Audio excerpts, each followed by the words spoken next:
Hi, I'm David Stein. I'm Money for the Rest of Us. And in this video, we're going to take a look at a new Fundrise fund offering, the Fundrise Real Estate Interval Fund.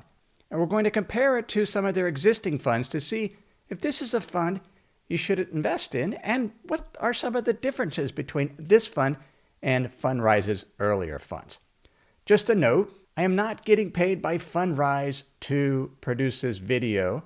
They've actually come to me at least 4 times to sponsor my podcast, Money for the Rest of Us, and I've turned them down because I haven't invested with them, and I only take sponsors that are investment related if I'm actually investing in one of their funds or other products. Prior to founding Money for the Rest of Us, I was an institutional money manager and spent a great deal of time working with institutions and analyzing real estate platforms and real estate related funds, both public and private. And so that's what I'm doing here, relying on the documents that Fundrise has provided as part of this fund. Now for the interval fund, the primary document that we're using is the prospectus. We're going to compare this to the growth eREIT, one of Fundrise's first funds that they did. And for that, we'll be using their offering circular.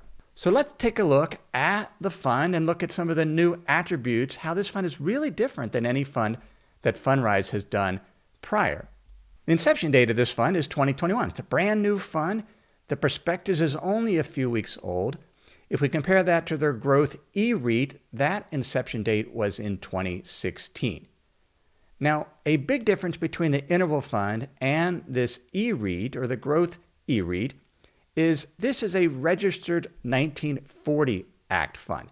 So it's registered under the Investment Company Act of 1940, just like mutual funds are, or exchange-traded funds, whereas their growth eREIT isn't registered. It's a private fund.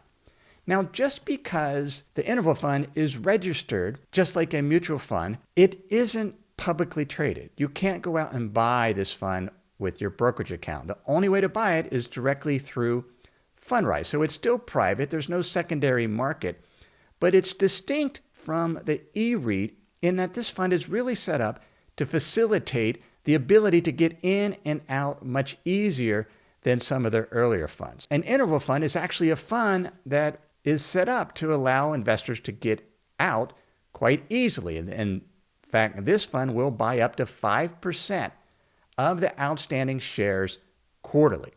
If we compare that to the growth eREIT, they would only purchase up to 1.25% of the shares outstanding, and in fact, suspended liquidation in the second quarter of 2020 due to COVID. There's also a penalty to get out of that eREIT within the first 3 years. The interval fund's an ongoing fund, so it will continue indefinitely, whereas there's a set time frame for the growth eREIT. It was 5 to 7 years, which means its expected liquidation is sometime between 2021 and 2023, although they could extend it out further. The growth eREIT is only for qualified purchasers. Because it's a private fund, it's not registered. Individuals could only invest up to 10% of their annual income or their net worth if they were not an accredited investor or met certain income and net worth thresholds. Whereas with the interval fund, there's no purchase restrictions. Both funds are structured as real estate investment trust in terms of how they're taxed. And what a REIT is, it's a structure where the fund isn't taxed at the fund level. The only taxes are paid by the shareholders on the dividends that they receive. And the way to get that REIT classification is the fund has to invest primarily in real estate, either equity, actually own properties, or invest in real estate debt. And then they have to pay out 90% or more of their income to shareholders. And in that way, the REIT isn't taxed at the REIT level. Only the shareholders are. And REITs tend to have higher dividends because they are paying out most of their income to the shareholders so that the REIT isn't taxed. Let's look at some other differences between the interval fund and the growth eREIT. Size. The interval fund is going to be up to $1 billion, by far the largest fund that Fundrise has ever done. whereas the growth eREIT has about $100 million in capital. We don't know what the portfolio holdings will be for the interval fund because it's just started. The prospectus is only a few weeks old, whereas the growth eREIT has 12 apartment projects that are paying out dividends. We know exactly what's in that portfolio, which gives us a great level of transparency if we wanted to invest in that fund. Now, the prospectus for the interval fund says it will invest 60 to 90% in private real estate, which means up to 40% can be in public real estate investment trust that trade on an exchange. We can invest in REITs directly. The reason why there's a large amount of public exposure is so that the interval fund has some liquidity, has some assets it can sell in order to meet redemptions. Whereas the growth eREIT, it's all private assets. And as a result, it had to limit the amount of quarterly redemptions. The interval fund is also different from the growth eREIT, is that the interval fund will only invest up to 50% in properties that it owns entirely. In other words, it will co-invest with other real estate investors or invest in real estate funds, but only about half will be projects that the interval fund owns in its entirety. Whereas the growth eREIT could invest up to 100% of its assets in its own projects, and that's exactly what it did. It's about 83% equity and 17% debt. Both funds have $1,000 minimums, which is actually quite amazing that as individual investors, we can get exposure to private real estate for only $1,000.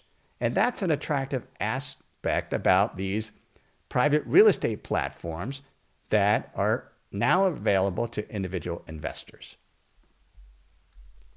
A couple other distinctions between the interval fund and the growth eREIT is the amount of leverage, the amount of borrowing that the funds can do to magnify the returns.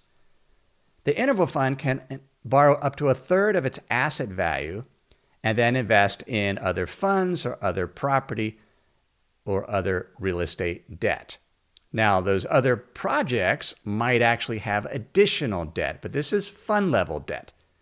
The growth eREIT doesn't have fund level debt. It just has debt in its projects up to 50 to 85%.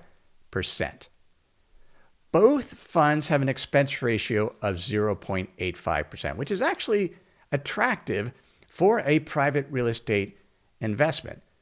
Now, the growth eREIT can charge up to 1% management fee, but it has chosen to keep it at 0.85%. This next level of expenses, the operating expenses, differ.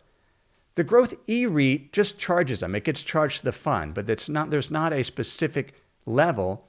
Whereas with the interval fund, it states in the prospectus that these additional expenses, it's the auditing expense, the accounting expense, even marketing expenses to market this fund can be up to 2% per year. Now, this is just something that's done in the real estate investing world, and it is pricey. So you need to realize that there are some significant fund expenses with this interval fund. The other thing to consider is there's no performance track record for the interval fund because it's brand new. Whereas for the growth eREIT, we can actually look and see what the performance has been over time.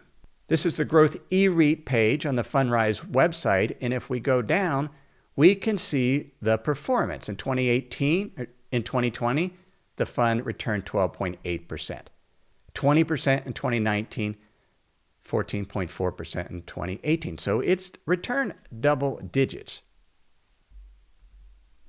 That's important because we can get a sense of how successful Fundrise has been in actually investing in real estate. One reason I didn't invest in Fundrise in the early days is because there was no track record. I wasn't comfortable investing in a platform that I had no idea whether they would be able to select real estate that would do well. Now we have a 5-year track record and we can feel more comfortable about that. There's another thing about these real estate platforms that caused me to hesitate, and that is they're primarily backed by venture capital. They're essentially startups.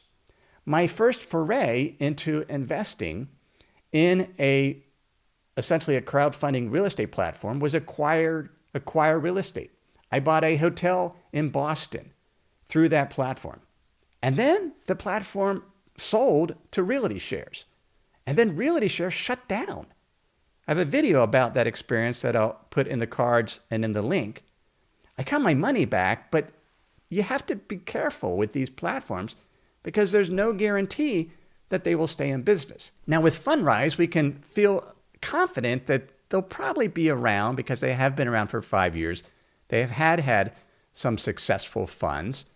And so this is their latest fund, the Fundrise Real Estate Interval Fund. Should you invest? Well, read the prospectus closely and understand what the risks are. They're going to be identified in the prospectus.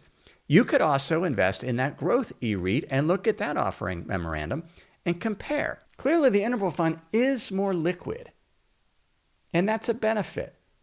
But there's a cost to that. It will have more in public REITs, which means it could be more volatile than some of their other funds simply because the interval fund is calculating a net asset value daily and will potentially show more volatility. So that's our review of the Fundrise Interval Fund. If you have any questions, you can put those in the comment. If you liked the video, go ahead and like it, and please subscribe to my channel. Thanks.